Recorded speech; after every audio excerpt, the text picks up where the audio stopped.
Professor Meghan Miller is a seismologist at the Australian National University, and she joins us from Canberra. Very good morning. How unusual is it for a country to issue a long-term mega warning? So what they're issuing here is an alert that there could be another large earthquake that could occur in the next week.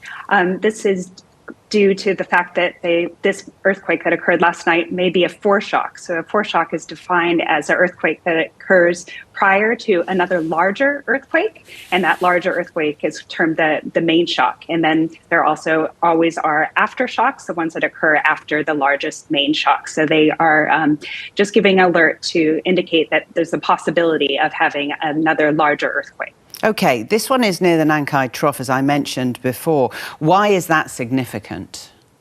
So earthquakes happen quite frequently in Japan, and that's because it's on a plate boundary. So the tectonic plates are the plates that move around on the outside of our planet, and here two plates are coming together or converging. And so the Philippine Sea Plate is converging with the Eurasian Plate, and the Philippine Sea Plate is going beneath it. And when that happens, stress builds up and faults rupture, causing an earthquake and causing this ground shaking. OK, the one that we saw yesterday, it was 7.1, I think.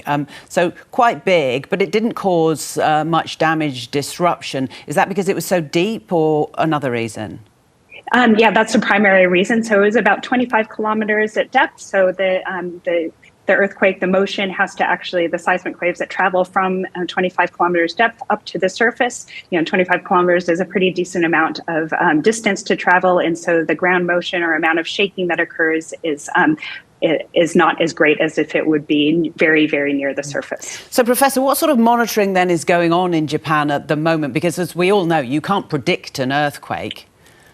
That's correct. So Japan has a wonderful network of instrumentation across the country. It's one of the best in the world. And so they have very densely spaced instruments that include seismometers that record this ground shaking, that can tell us more about why faults rupture, where they rupture, and then they can continue to monitor this and also give out early warning. So when if the first seismic waves travel, they can give these warnings to tell people that the larger amplitude or more ground shaking can occur in seconds after that first initial observation. Are earthquakes happening more frequently?